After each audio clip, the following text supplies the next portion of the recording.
All right, all right. We should start. Hello, everyone. Thank you very much for joining on a Friday. I mean, that means a lot to us. And I would really like to start this webinar by thanking our speaker. For the speaker for today's webinar is Miss Aarti San. Thank you very much for joining this webinar, Aarti San. This means a lot to us. This means a lot to our audience, our team. We're really happy to have you here, and I hope and I'm sure, like, everything that you have to say today, everything that you have to pass on to us from your journey is going to be great, and it'll help a lot of people. So thank you very much. Thank you very much for our audience for joining. And by wasting no time, we should start. All right. Okay. So let me just give you a walkthrough of the webinar, Artisan, as for our audience as well. I'm going to start by very basic questions which are coming from my end, and then we're gonna talk about your journey, your life in Japan, your life in India, your job, and then we're gonna move on to the Q&A round, which is like the most happening round, where the audience will ask their set of questions from you. So should we start? All good? Yeah, sure.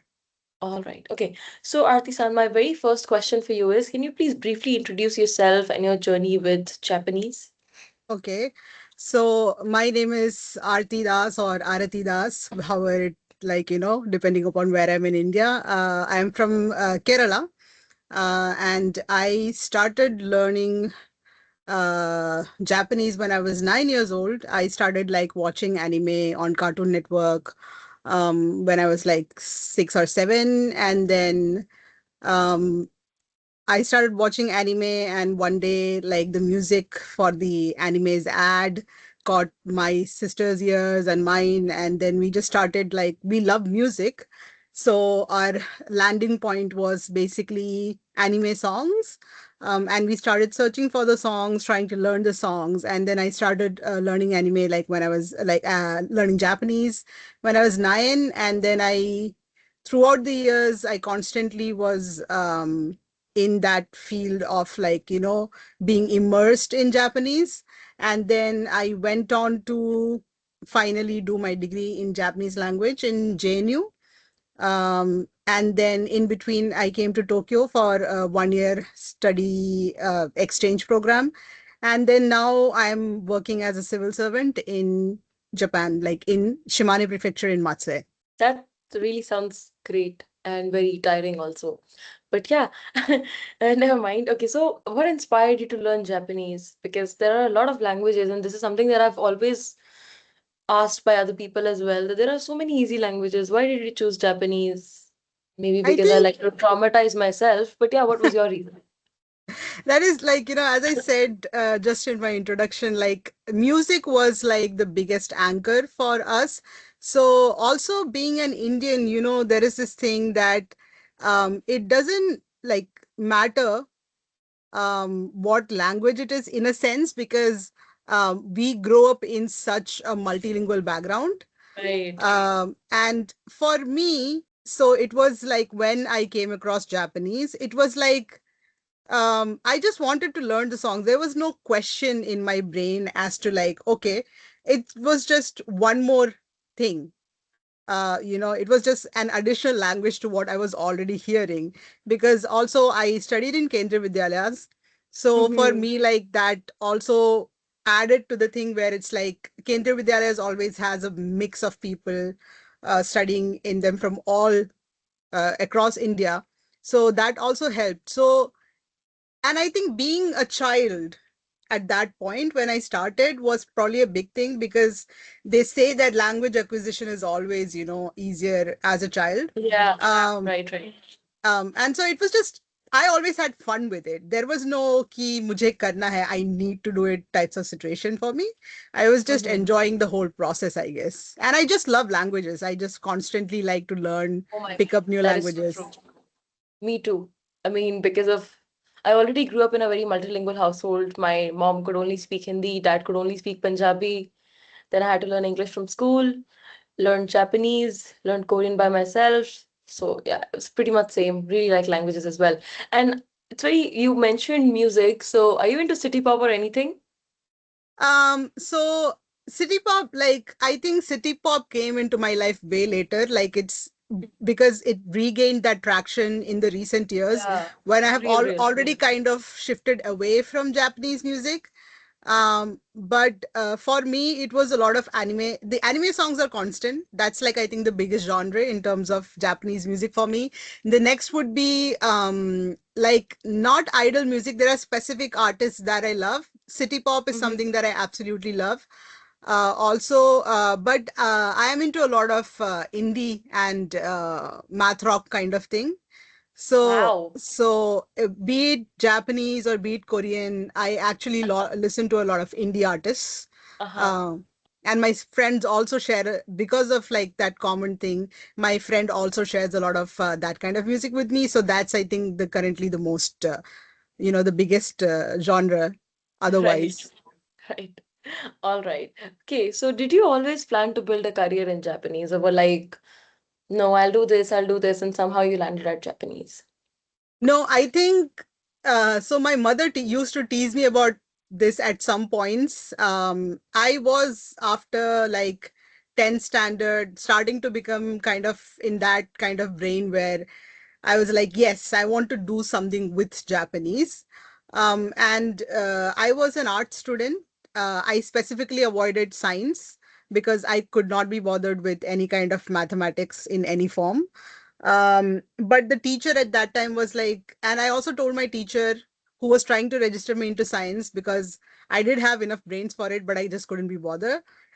So he was like, get into science. And I said, I specifically want to pursue Japanese. And he said, Japanese is something you can do on the side.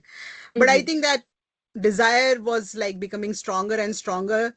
And then my mother found me the degree course uh, in JNU, so that, and she was like, why don't you try applying, though she did Mm-hmm. tease me for it in the later years because I was like, I would definitely do Japanese. So there was a part of me that was like, I will use Japanese to progress my career, but I was not quite keen initially on coming to Japan to do that. Right. Right. Wow. Okay. So can we, I'm sure our audience here is really keen to know what you do for your jobs. Can you please tell us about your job, maybe in detail, if that's okay? Yeah, sure. So my current job is the position itself is called Coordinator for International Relations. So I came to Matsue via this program called JET program. I think in Mm-hmm. the recent years, JET program has had a lot more applications in India. Mm-hmm. When I tried for it like 8 years ago, there was barely like two positions. And then both of them were for Shimane. So what JET program does is basically it is a program by the central government of Japan where they invite youth from all across the world for three types of position. One is CIR, which is mine. Then other is ALT. You might have heard about it, assistant language teacher, those who become English teachers. And the other Mm-hmm. is sports exchange advisor. And what they do is they send these young people into a lot of local organizations. And when I say local organization, that generally means governments. ALTs are obviously sent to schools via the governments, via the Board of Education in these governments. And they help with globalization and or with promoting the kind of exchanges that each government does with specific countries or like specific regions. So in my case, Matsue and four other cities along in this area actually have a memorandum of understanding. It's like a contract. It's a kind of a contract for cooperation with the state government of Kerala, which is the reason they were looking for a person from Kerala who can speak Japanese, like advanced level of Japanese, Right. who would help with promoting this kind of exchange. So over the years, I have done all kinds of jobs to help with that. And that is like, government to government interaction. Like the chief minister of Kerala came to Matsue. Mm-hmm. So, interpreting for him. And then when the mayor of our city goes to India, then I interpret for him. Or like when the ambassador or the consul general of India who are in Japan. They come to our region, then I am like attending to them. So it's like a very high profile job in that kind of sense. And then there is the other part of it, which is teaching about India to the local citizens, because Mhm. CIRs are kind of a representative in the government of their countries. We are employed by and paid for by the government here. So I am a proper Mhm. government employee here. I am a contract worker technically, because you cannot be a full-time civil servant in Japan unless and until you are All right. nationalized. Right, right. But because I am on their payroll, I still have to follow their rules of NDA. I cannot disclose a lot of things. So all the I can my a lot of things come under the civil servant law for me. So I have to follow those rules. So in that ambit, I am a civil servant. So the other part of this job is like talking to the citizens. I have to give lectures on India. I have to do activities about India. And this is like going to, elementary schools, so first to sixth year students, and then sometimes middle schools or high schools, and or like, give specific lectures on specific topics on request basis Right. from local community centers. So I have done a lot of things. I like, cooking classes, language classes, and then just general introductions to India, or like, just helping them try out Indian dresses. Everything comes under. So it's a very like the responsibility of this job is very uh, varied. Like it has a lot of things in it. It's not specifically one or the other. That sounds like a lot. Yeah, and it comes in waves though. It's not like Right. yeah, because especially with the projects that you have with Kerala in this case, they have their timeline. So there are certain Mhm. peaks through the fiscal year where I have to be Okay. like, I have to be dealing with students from India, then I have to take them around here, things like that. Uh-huh. Right. Okay. All right. So do you interact with native Japanese clients and on a daily basis, and how much?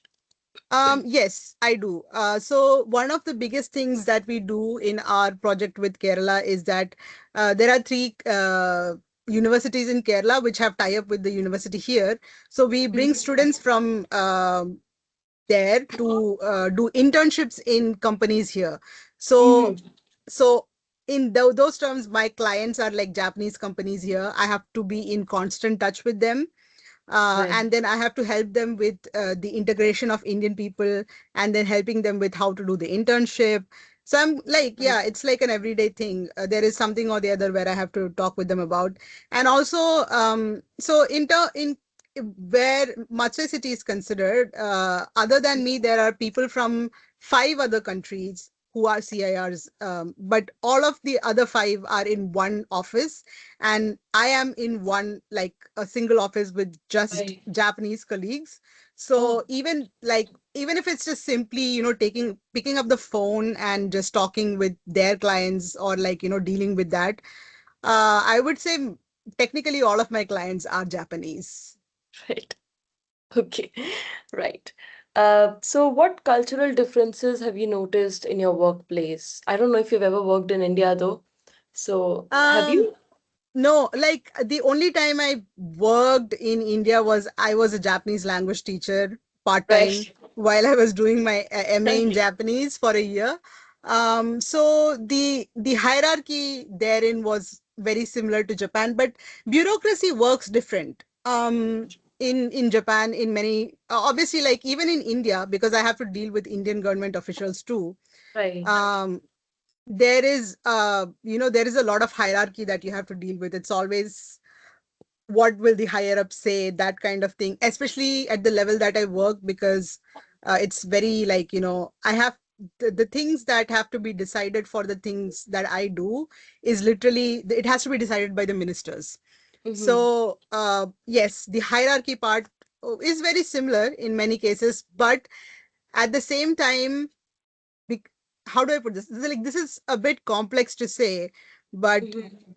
ethics and morals, those kind of things differ. And Oh, yeah. in terms of scale, Japan is 10 times smaller than India. Okay. Right. And that is just like just going by land. Um, and I am in the prefecture which has the second least population, followed by Tottori.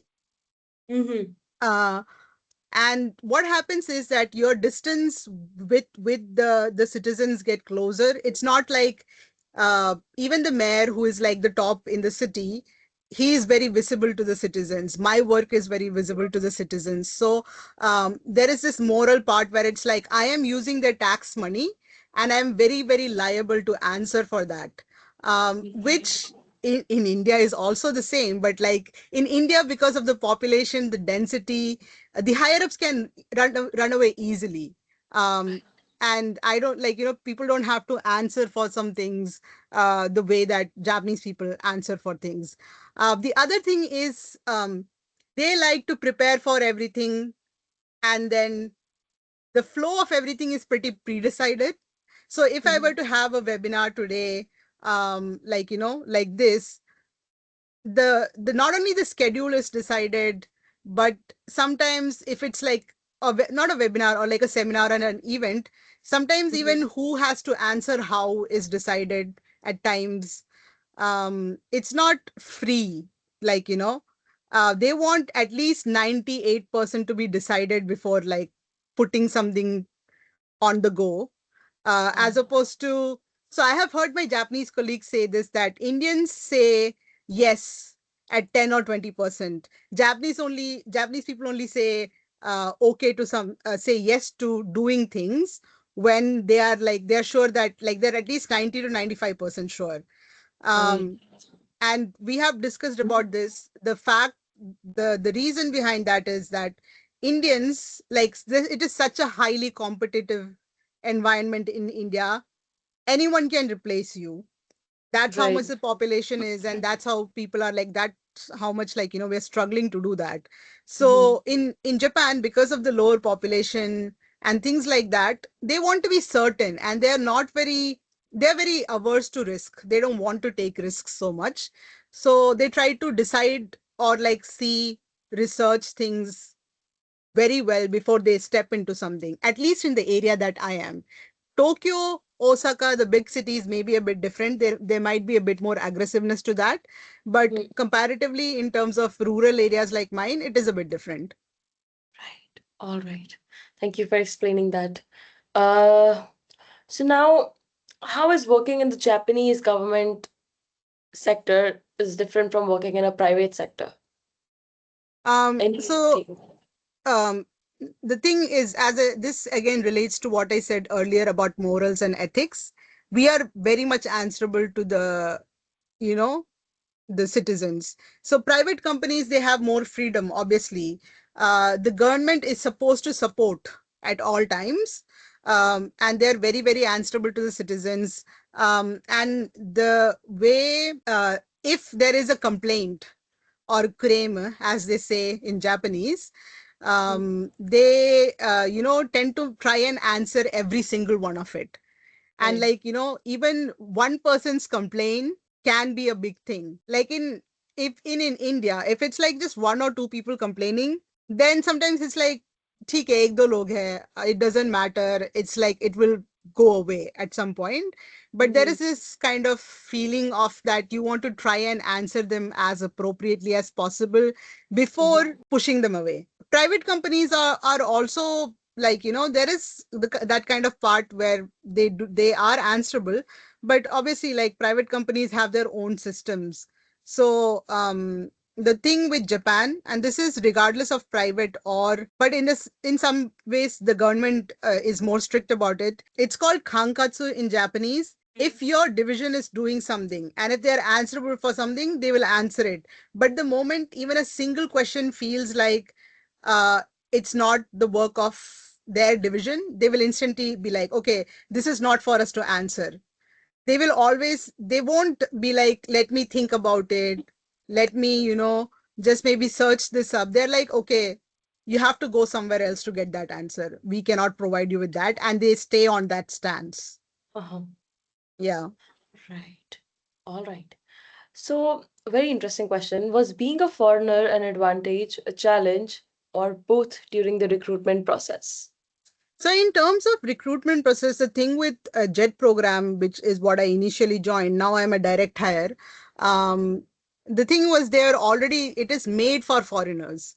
Right. So there is the advantage or disadvantage part is like doesn't work that way for me at Right. least. Mm-hmm. But there is this thing that my position is specifically for people from Kerala. But Mm-hmm. in the recent years, if you are even so, the thing with JET program when they recruit in India is that Mm-hmm. they recruit from different regions because different regions in Japan have tie-ups with different regions in India. And as you know, India is a very multicultural, diverse country where languages differ, where culture differ. So they want people from specific cultures. So like Matsue has tie-ups with Kerala, which is why they are looking for people from Kerala. But in the recent years, JET is also like, even if you are not from Kerala, for example, if some of the conditions match, maybe you can try applying. So in that way, my advantage was that I was properly from Kerala and then I also matched their other conditions. This is like specifically for, in my case, it was not like, much of a, there was no talk about advantage or disadvantage per se. Right. All right. And what level of Japanese would you recommend students to achieve before applying for jobs in Japan now? I would say N3. Right. In the recent years, there has been trends where people are, or at least even with Japanese companies in India, where they are like, N4 is enough to start. Um, and for some places, or at least in spaces like Tokyo or like the bigger cities, I would say that N4 is maybe a good landing point because at least it will help with your personal life. But if you want to be properly working in Japan, getting that N3 and showing that you are ready to learn is very, very important. Right. Um, Otherwise, it's like, and some people are like, some places are like, it's okay if you have this much Japanese, you'll be fine. You'll be able to work. But the thing is, Japanese people, a good chunk of them, they don't say it outright, but they do get tired of that language barrier. They get Right. tired of having to constantly teach. Um, and a lot of them are not as nice as they come across as. They're kind. Kindness and niceness is not necessarily the same thing, I would say. Right. And if you plan to stay in Japan for long term, then it is for you to be able to get that promotion and get that, Hmm. thing done. Uh, the better you are able to understand those nuances of language, the better you will.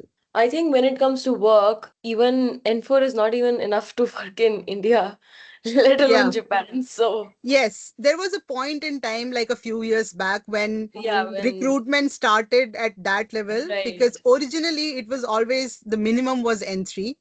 Uh-huh. In fact, because there is this trend in Japan against foreigners also, a certain Mhm. section of them where they are kind of wanting to lose the language barrier and expecting the people who come in to learn Japanese. Some places have gone back to pulling it up to N2 actually, Mm. because when it comes to business Japanese, some basic formal Japanese comes in at N4 and N3 Yeah, level, but necessarily Sonkeigo Keigo does come in N4, N3, but yes, you're N2 is what basically makes you you. yeah.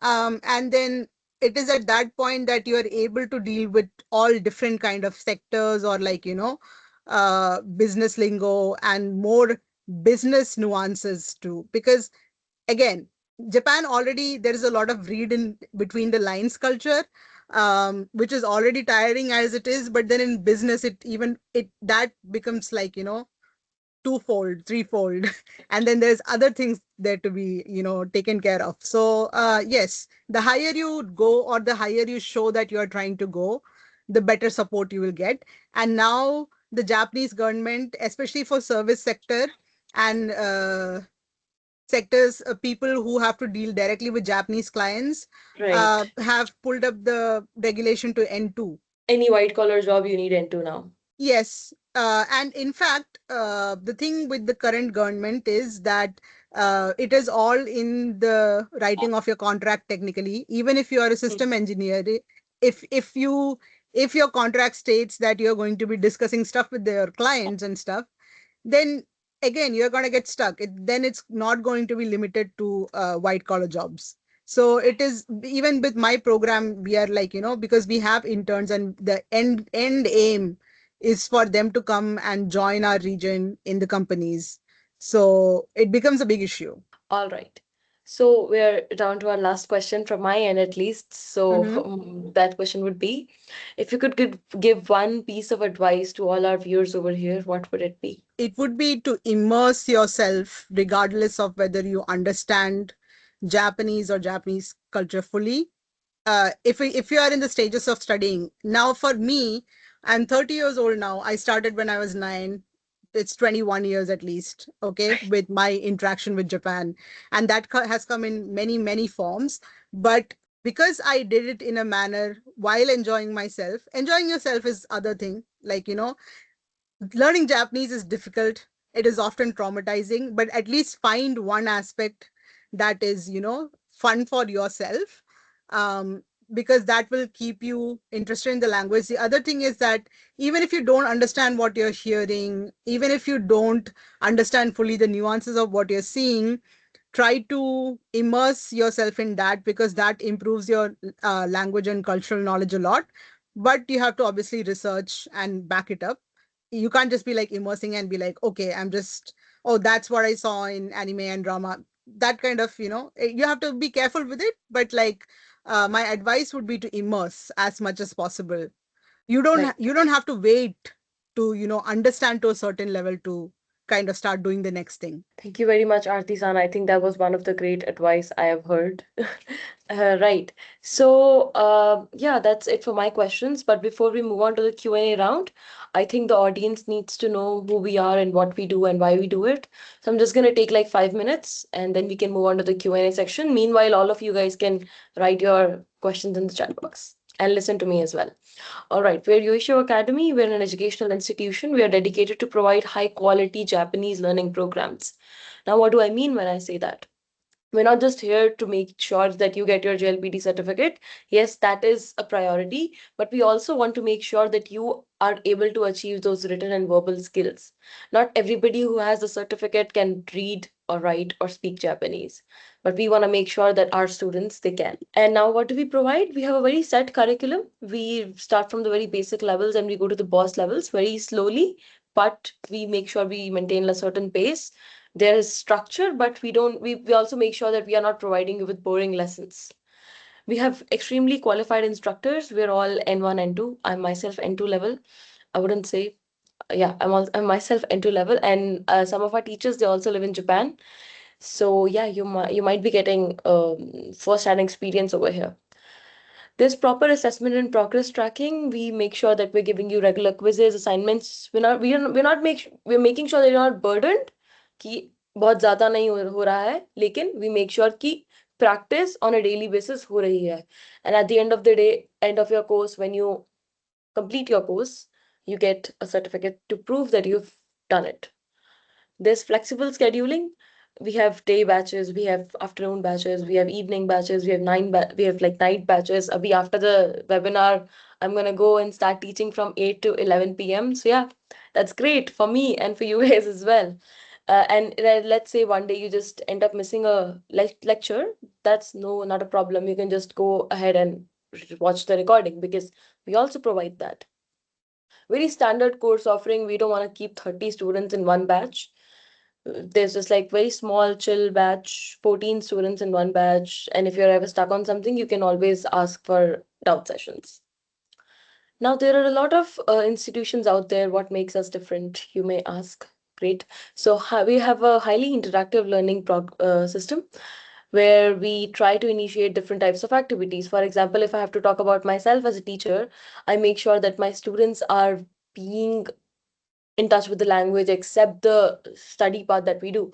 So I let's say I do this buddy up role play program where I'll be Yamada and one of my student can be Tanaka, or one student can be Tanaka, one student can be Yamada, and I give them a Kaiwa session and they have to talk amongst themselves.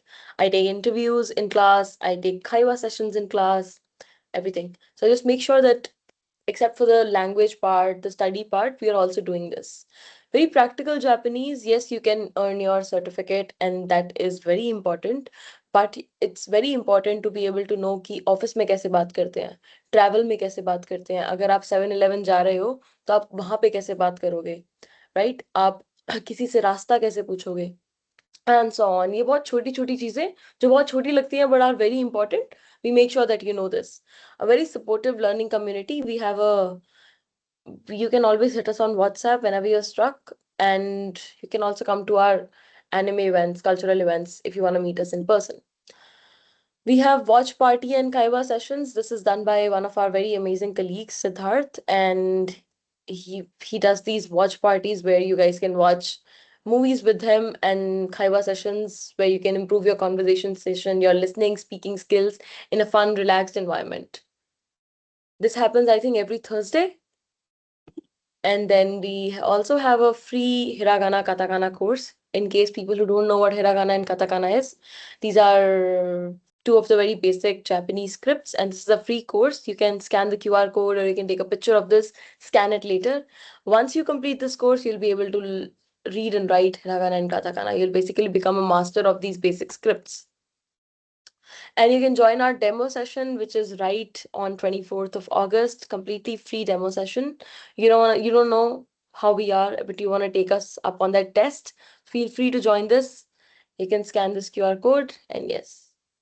And yes, I think it's high time that you guys log in. So yeah, contact us. This is our number. Feel free to contact us in case you have any sorts of queries. I'm gonna keep it here for like 1 minute. And this is our upcoming batches. N5, we have a batch starting from September 14. N5, another weekend batch starting from September 12. N4, weekday batch starting from October 5. And then we have an N3 batch, which is starting from August 17. And yeah, we can move on to our Q&A session. Are we ready for the Q&A session, Aarti-san? All good? Yes. So I went through, we have like got technically 4 questions and two of them are of the similar kind. All right. Um, Oh, you already did? Great. Thank you very um, much. so yeah, should I just answer Yeah, yeah, them, I please go guess? ahead. Yes, yes, yes. I have two people who have asked me about being an ALT and how it works in JET program. So the thing with being an ALT in JET program, first of all, JET program, yes, it does open avenues for uh, people via JET, like via JET program. So this year there were 22 Indians who were selected as ALTs for JET program. They came in just like last week to Japan. So that's like a huge, huge number. In the previous years, there has been, they were not taking ALTs from India. And now they have started doing that again after like maybe 10, 20 years. I'm sorry, my lighting is being weird. Um, That's fine. so, um, so uh, it does open avenues for you. Now, the thing about being an ALT in Japan, and this is regardless of whether you are under JET program or under a private company, is that a lot of them, they do not expect you to have JLPT. Okay. In fact, they would prefer you not to get too good at Japanese at times, uh, because the thing with teaching English, they want you to keep your native level, and also in the classroom they don't want you to fall back on Japanese to explain things. So they want you to completely expose the students to just English, even if you know Japanese, they don't want you to use it. That is one thing. Now, um there is this person who has asked whether, like, pursuing a career as an ALT or a university professor. Now, the thing with being an ALT for long years is that I do hear that the ALT salaries tend to be stagnant after a point of time. Some of it, JET program salaries are very, very high. The private sector may be a bit less than JET program at times. but JET program generally employs like a lot of amateurs in this aspect. Uh, a lot of people, because JET program has like a limit of 5 years maximum, and it is budget based personnel, so you will be a contract employee, and then um, it is generally for most people a transition. Okay, it is used as a transition point to get into Japan. Now if you want to be a university professor, or like teach in a more proper way in a higher education system, that might require you to have some level of Japanese, in fact, or like the requirements for that may be more difficult than what it would be for like a normal JET program person or like a normal private ALT. Um, because Japan generally has a lot of certificates that you need to get for your teaching and things like that. So I'm not completely sure about the university system, but that needs to be, you need to have do some good research on into that. Now, for the person who has been teaching for the past 3 years in a private school, yes, you have scope in JET program.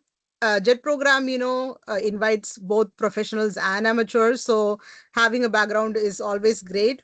Now, will JLPT give you an advantage for being an ALT? Not necessarily. Your English skills and English background matter more. But if and when you decide to want to transition into another part of Japan, or go for a higher position, or are looking for something else, then you would like need to have that kind of knowledge. And um, you should think of in and coming to Japan, you should think of learning Japanese as not a support for just your job. Your daily life depends on it, and there's a lot of things that just get easier because you know the language. The simple things like just going for shopping, getting things done, and like going to hospital and things like that. When you don't know the language, it tires you out so much more, and then just having a career on top of that becomes like tiring, simply.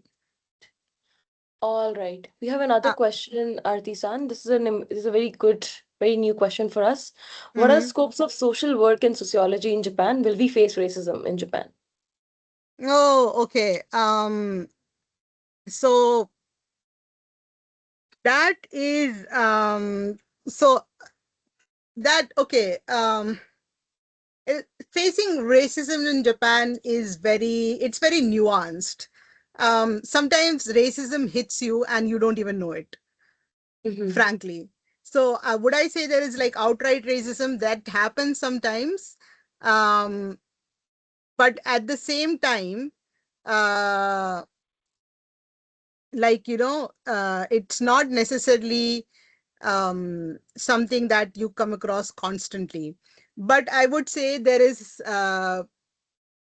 some prejudice against Indians, yes, in some ways. And Obviously, there are a lot of Indians who have made their career in Japan, including me. But at the same time, it kind of requires you to have a certain sort of stoicness and kind of dealing with stereotypes head on and being able to teach people to a certain extent.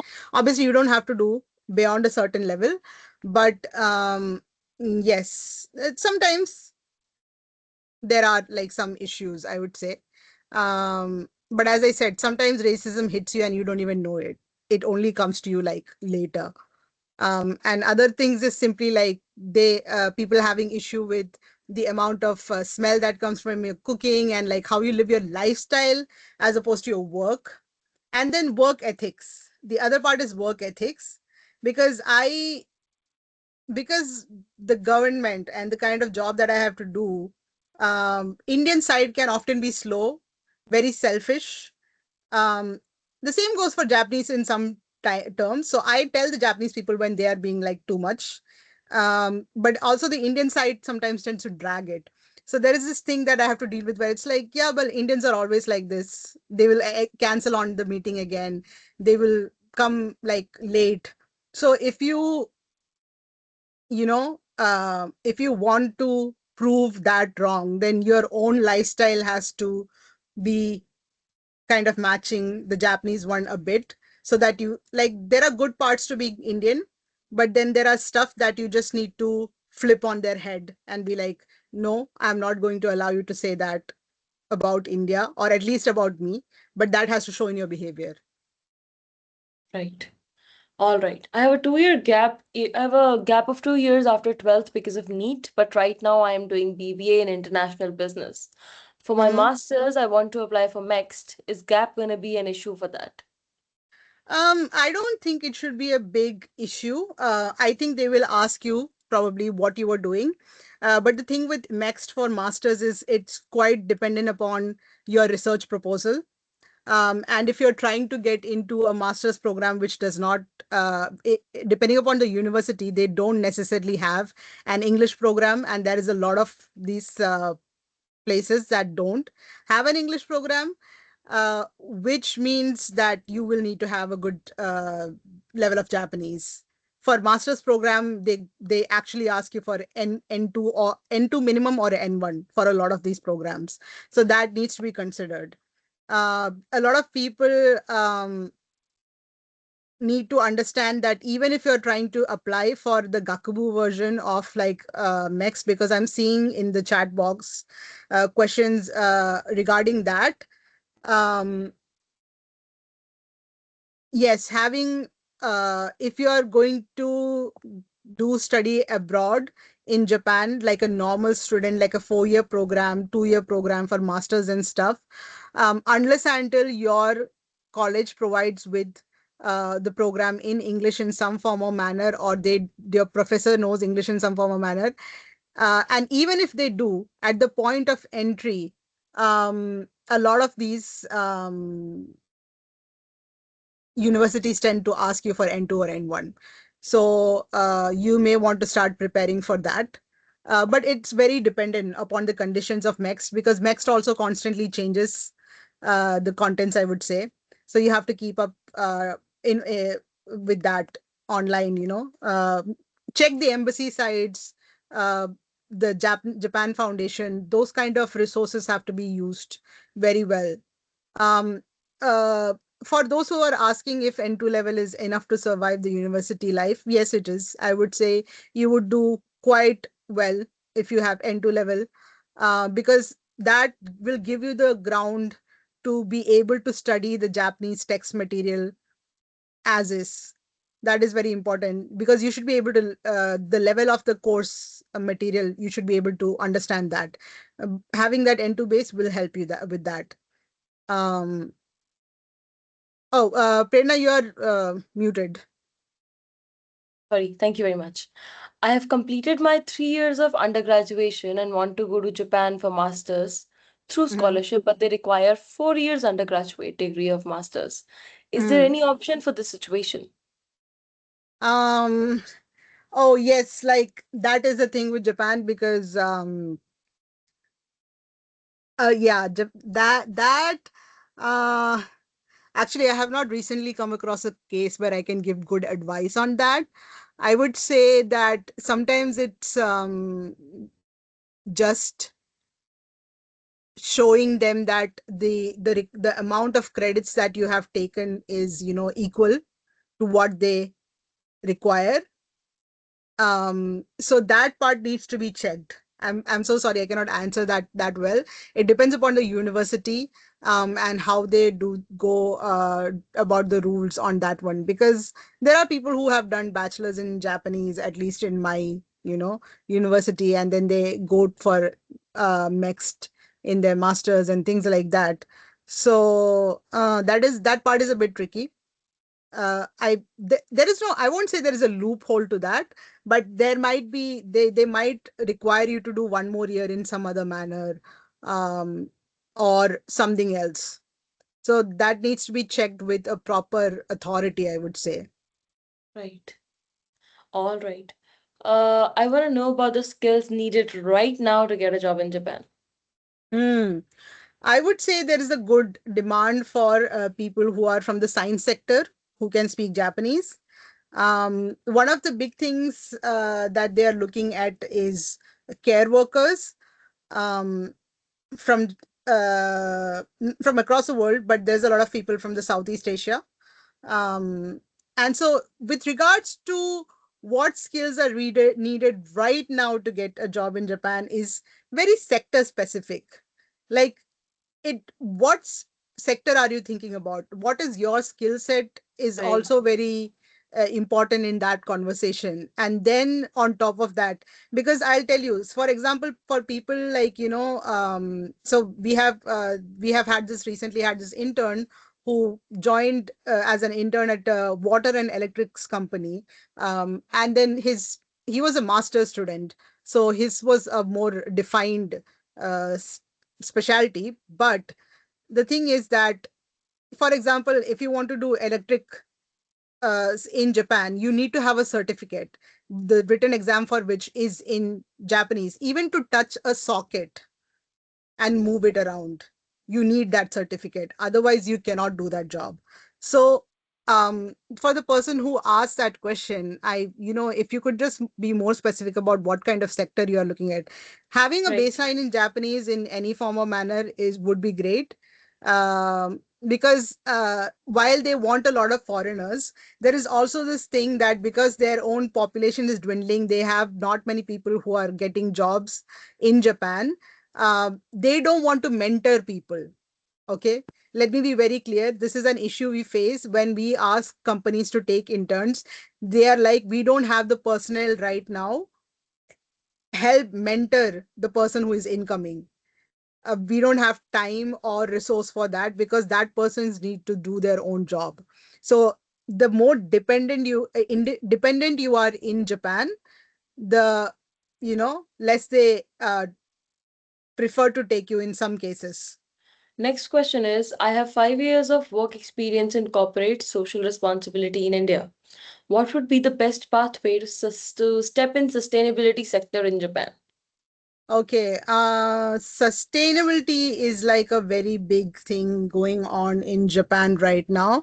And Japanese companies are required, of a certain scale, are required to do corporate social, so CSR activities. One of the easier ways for you might be to actually just look into companies and their CSR activities, and if they need any sort of help, uh, you know, and if they're recruiting. That's because you already have like a background. Um, but a lot of Japanese companies, even from my region, are doing CSR activities in India. Your other way would be to like look into that first, and then see if you can find a pathway through that and make connections. Um, because CSR is like kind of very specific thing. So most companies, obviously, they CSR is not their main thing, right? But that is your background that you're talking about. And then there is a sustainability sector. So for a lot of companies in Japan right now, sustainability comes as a plus alpha to their already existing projects, or like, um, their already existing like company values, and then their background. So CSR, like, it's everywhere. Technically, it's everywhere. So it's like where you want to step into in that part is, you have to kind of research into that. You have to look into that part. All right. I have done mechanical engineering, qualified JLPT N3, pursuing JLPT N2. Should I do continue JLPT N1? And I am weak in conversation. Okay. Yes, please pursue your JLPT N2, because if you are trying to do anything mechanical engineering in Japan, I deal with companies that where their baseline requirement is mechanical engineering.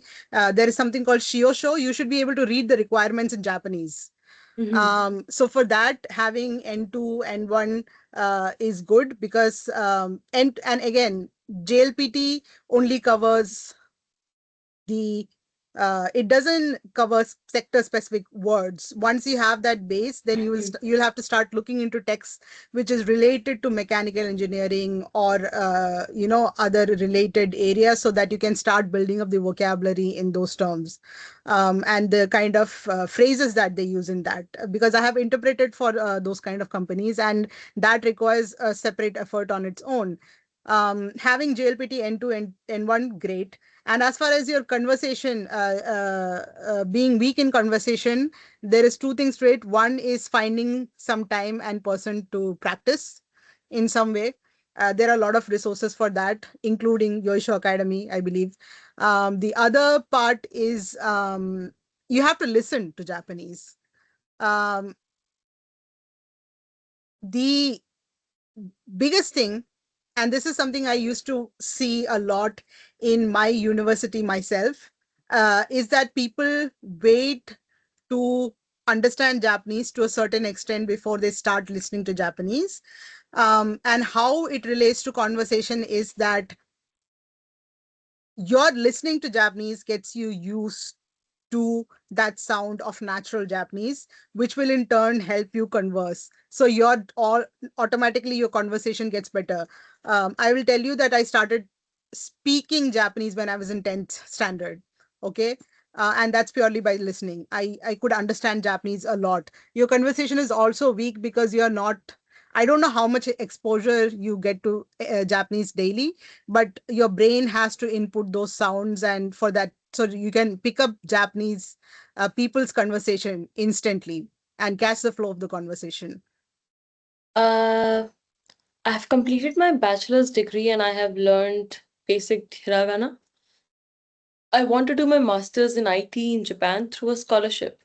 What should I start preparing now? How can I apply for a scholarship? And what Japanese level do I need? Okay.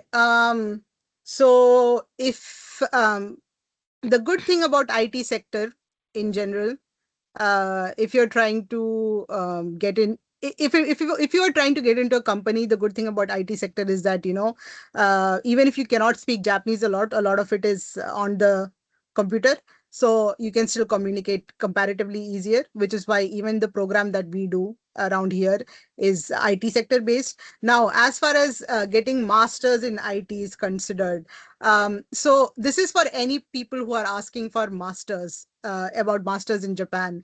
Okay. I think if you have looked at foreign countries, you know that you need to have, you will have lesser slots, lesser seats in masters. Okay. Even in India, a lot of colleges have lesser seats in masters. The other thing is that when you applied for masters via MEXT or any other scholarship, you have to reach out to the supervisor, a professor in the university who is ready to take you as a student. Okay. So it quite entirely depends upon if you are able to um like communicate with that person, if the sensei is ready after looking at your qualifications to approve you in their class. And then if you want to go through do it through a scholarship often lowers the hurdle of the language level, but at the same time, uh, you should keep learning Japanese, because as I said, I have said it constantly, the higher you go, the better. It is tiring. And if you want to go use a scholarship, then you should look at the Japanese embassy, any government websites, and any other sort of resource that can provide you with that kind of information. um, Preparing now, first thing for any person who's trying to get into any university, you have to do the same things that you would do in India. You have to research it well, and please know that your finances, like, if you don't like if you are trying to get that scholarship, your research proposal needs to be very well done, um, because that financial support is very, very important for you. Otherwise, the fees is very high.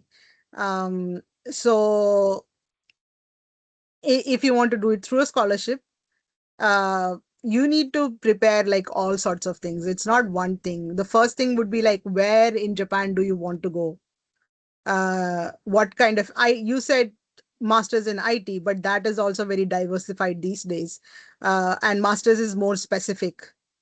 So depending upon which professor you want to, like, attach yourself to in which college, the requirements change.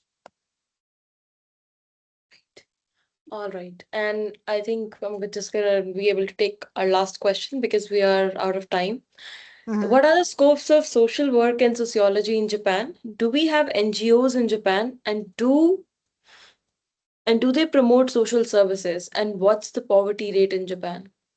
Okay, I cannot give you a good number on the poverty rate in Japan. There is actually a good, it is pretty high. It is getting up there. Okay, I'll say that there is a lot of social work in Japan. So a lot of social work is conducted under the government. Okay, it provides a lot of subsidies, etc. There is a good lot of structure to that. Non-governmental organizations, yes, there are. In fact, a lot of them are like proper companies. Okay. um, and they do promote social services. The form of it, it depends on their registration type, I would say. Like, obviously when you're doing social work of any kind, the government will also check you if you're setting it up. Even though it's a non-governmental organization, the your registration and everything is checked. But as far as social work as a foreigner is considered in Japan, I will tell you that if it is in the healthcare sector, social work is, because social work also has like a big scope. Social work in healthcare sectors has a lot of comparatively more foreigners these days, I would say. But other kind of social works, which include going to people's homes and things like that. Mm, that is questionable, because a lot of Japanese people are like, they don't want to deal with foreigners in that, handling them at times. So that part is questionable. But if you're trying to go for research and stuff like that, you might have a better chance. But other than that, doing social work in Japan as a foreigners can have multitude of issues that need to be dealt with and that needs to be researched. Right. All right. Um, Thank you very much, Aarti-san. This was great. It was great talking to Thank you. you. Uh, and thank you very much to like for taking out that time to be able to come to this webinar and to talk to our audience. We're really, really grateful for you. So, hai, hontou ni arigatou gozaimasu. And Thank you yeah, so much for having me. I don't know if I was able to answer the question of the no, people no, you were. as they wanted, but I hope it was some insight. All right. And thank you so much for our audience as well for joining. And we'll be coming back with another webinar soon. So I hope you guys will join to that as well. And if your questions were not answered, we're very sorry for that as well.